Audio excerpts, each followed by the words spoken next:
Most people know the feeling. You give something an honest try. It doesn't work. You try again, but still nothing. After a while, the effort itself starts to feel quite unnecessary. Not dramatic, but pointless. That reaction right there, it has a name. It didn't come from a motivational book. It came from a laboratory.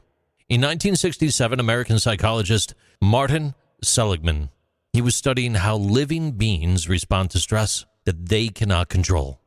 At the University of Pennsylvania, his team focused on one simple question. What happens when effort stops changing outcomes?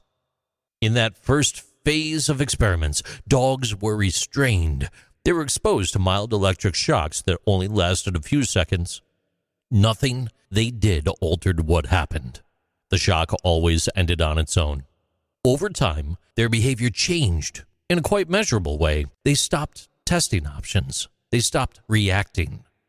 They became still, and that stillness replaced effort. And then the conditions changed. Those same dogs were placed in a new enclosure about 6 feet long or 1.8 meters, and they were divided by a low barrier just 4 inches high, 10 centimeters off the ground.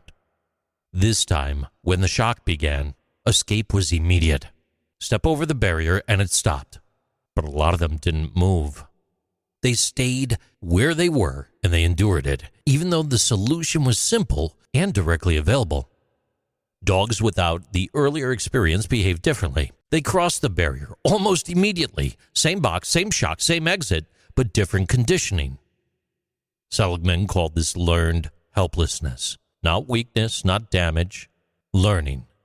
A learned belief that action no longer leads to relief. This is where it stops being about psychology and starts being about everyday life. Learned helplessness does not usually look like giving up. It looks like compliance. It looks like silence. It looks like not filling out the application, not asking the question, not pushing back one more time. Human studies showed that same pattern. When people experience repeated powerlessness, effort, it narrows down. Initiative fades.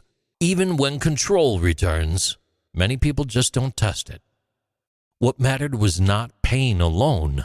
It was being taught over time that effort had stopped working. Later research showed something quite important. When people learn where control still exists, behavior changes. Stress eases, and action winds up returning. Not because circumstances suddenly improve, but because the belief that they hold does. The barrier was never high, 4 inches, 10 centimeters. What changed was the rule the brain learned. Learned helplessness, it's not about quitting once. It's about slowly learning that trying feels unnecessary. And sometimes the most important realization is that the door, it's been open for a lot longer than you ever thought. These are Interesting Things with JC.